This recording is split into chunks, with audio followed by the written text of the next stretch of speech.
आम्ही तिघी दुकानात चाललो होतो, तर दुकानात जाता जाता श्रीशाला गुलाबाचं फूल दिसलं आणि फूल बघितल्यावर आम्ही आलोय मराठी शाळेमध्ये. तर मग आम्ही सगळ्यांनी मस्तपैकी इथलं एक एक गुलाबाचं फूल तोडून लावलंय.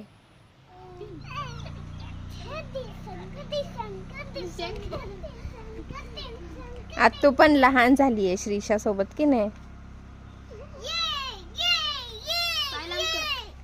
मजा आ रहा है.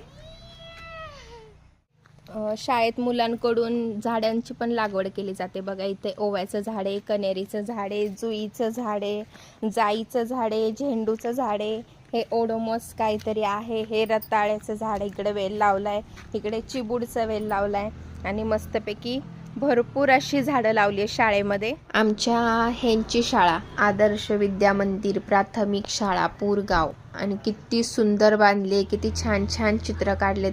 गावची शाळा असून सुद्धा इतकी सुंदर शाळा आहे आणि त्याच्या शिक्षण पण त्याचप्रमाणे एकदम चांगलं मिळतं. संस्कार काका कुठे? मध्यान्ह भोजन मध्ये.